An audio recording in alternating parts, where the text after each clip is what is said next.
นี่เจ้าของคนไทยน่าเอาควายไทยตอนเช้าเนาะตอนเช้ามาเด้อตอนเช้าอ๋อ6 โมงเนาะโมงมาโลดโอเคเดี๋ยวจะตั้งโมงปลุก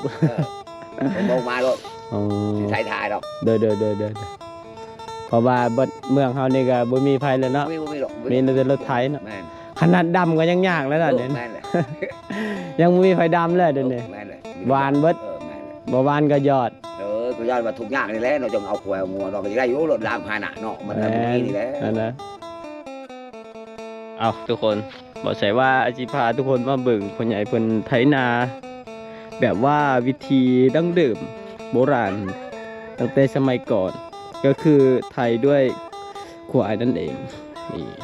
อันนี้จะเป็นบางสดนะเรียกว่าพานไถนี่คือเท่าที่บอใส่เห็นนะบทเบื้องอุทุมพรหรือว่าเซโนก็น่าจะมีแต่เพิ่นคนเดียวที่ยังเอาควายไถนาอยู่นะแต่ว่าเพิ่นบ่ได้ไถตอนแหลงบ่ใส่เพิ่นออกมาตอนแหลงเพิ่นว่าไถตอนเช้าเพราะว่าช่วงนี้หญ้ามันยังบ่ขึ้นควายมันกินหญ้าบ่ทันก็เลยบ่ได้ไถตอนเช้าแล้วก็ปล่อยให้มันกินหญ้าไปเลยคือพ่อใหญ่เพิ่นบอกว่ามาตอนเช้าเด้อประมาณ6 โมงพอไถตอนเช้าเห็นป่ะ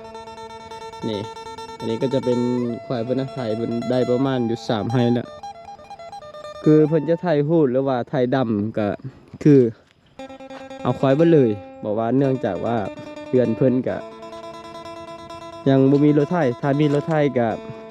บ่มีคนไถนั่นแหละเนื่องจากว่าเพิ่นก็เฒ่าแล้วอายุน่าจะเกือบ60หรือว่า70แล้วนะนี่เที่ยงนี่นะเป็นลุงวงนั่นเองก็คือบอใส่เคยเวลามาเยี่ยมมายามก็ซื้อกระเพาะกาแฟให้ลุงเพิ่นนี่ก็เที่ยงข้างๆผมเป็นเที่ยงนี่นะแต่ว่าบอใส่มาเลยคือมีแต่เพิ่นนี่แหละที่ยังเอาควายไทยหน้าทุกคนเห็นยังไม่เท่าซานติบข้าวเปล่า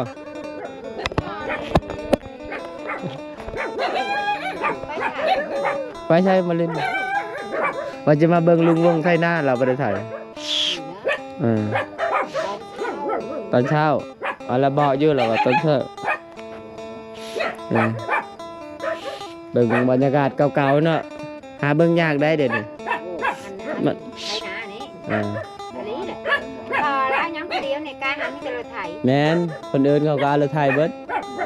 แล้วว่าตอนเช้าแล้วว่าเพราะว่าตอนแรงให้ควายกินหญ้าไม่มีหญ้ากินนะถ้าไทยเสาแรงมันก็บ่ไหว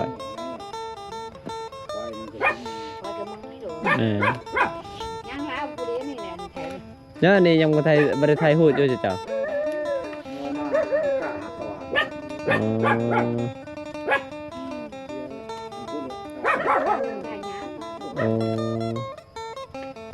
กายังกระหวานเลยเนาะ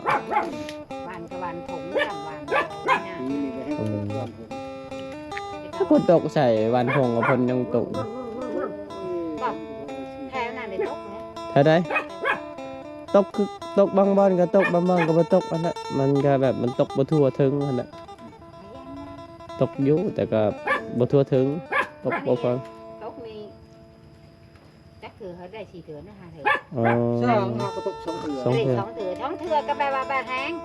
บาดคอยเดียวน้ำจังว่าบ่รู้ตกเถื่อเดียวน้ำแต่แก่แล้วก็แล้วเลยถ้าบาดนี่จะเห็นไหมถ้าพ้นอีกแล้วพ้นก็คือจิตกกับเว้นตกแล้วเลยเนาะเห็นหวานที่หวานนะเจ้าคือบ้านเนาะแหละอ๋อแสดงว่าลุบเนาะ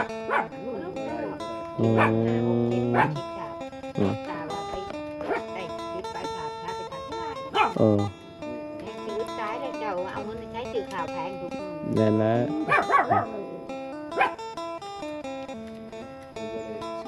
โอ้ขอบใจนี่เพื่อนเนี่ยกระไทยได้ประมาณอยู่3 ไห่ดูเดี๋ยวตอนเช้าเดี๋ยวบอใส่สิโดยเขาบอกว่าตอนเช้านี่เห็นว่าเพื่อนไทยแล้วได้3 ไห่แล้ว เดี๋ยวจะมาอัปเดตให้ทุกคนได้ชมแบบว่าวิถีชีวิตแบบดั้งเดิมแบบโบราณที่แบบมีหลายคนก็น่าจะคิดว่าปัจจุบัน 2026 พศ 69 ไม่น่าจะมีควายเอาไปไถนาได้แหละแต่ว่ายังมีอยู่นี่ถามว่าถ้าสมมติว่าบอใส่ไทยได้ก็โอ้บอใส่ว่าจะลองอะนะนี่แบบว่ามันก็หนักอยู่นะทุกคนทุกคนมันก็หนักอยู่นะบอแม่นนั่นบ่นี่อันนี้น่าจะเป็นไม้แกนนะที่มันถ้าบอแม่นไม้แกนมันจะหักง่ายนะแต่ว่าควายเราก็เป็นควายแบบว่าที่เชื่องแล้วก็เขาฝึกเราฝึกมาอย่างดีอ่ะคือแบบไทยง่ายอ่ะไม่ต้องแบบเขาจูงมันยังไม่ต้องจูงบางอย่างคือแบบว่าอย่างทุกคนไทยง่ายอ่ะนะแบบมันหูความอ่ะนะเดี๋ยวมืออื่นเศร้าทุกคนเดี๋ยวบอสายชีมาอัปเดตและชวนควายที่ไทยเดี๋ยวบอสายชีให้ทุกคนได้เบิ่งอัปเดตควายแล้วก็อัปเดตเจ้าของหน้ามีหลายคนอาจจะบ่เชื่อนะว่าปัจจุบันนี้มันยังมีอยู่ดอกจริงก็มียังล่ะยังมาเข้าเอายังไม่ได้มาอยู่บ่นี่มาเบิ่งควายที่เขาเจ้าไถนาลุงวงไถนานะควายก็อ้วนอยู่ดอก เทียงหน้าเพิ่นเต็มมีแต่ก่อนน้ำใหม่นี่แหละควายตัวเดียวนี่แหละไถนาเห็ดยางคุดจิหล่อป่ะได้ยักโตเลย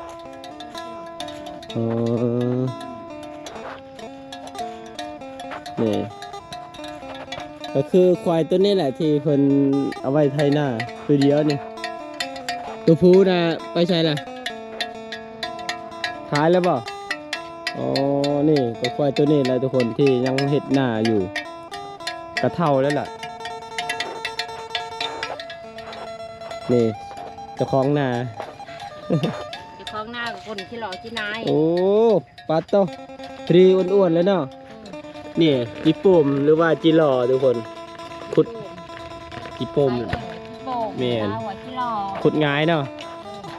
ตื่นๆเนี่ยดอกขุดตามผมกบองคามไปเดินนากับพอได้กินแล้วพอได้กินแรงเนาะกลัวกินแซ่บๆน้ำใหม่บัดแล้วก็มันโมมันกับโมแซ่บคือกันแต่ว่ามันออกใหม่ๆก็แซ่บอยู่ดอกเดี๋ยวไปลินน้ำลุงงงเจ้าของหน้าหรือว่าคนที่เอาควายไทยนา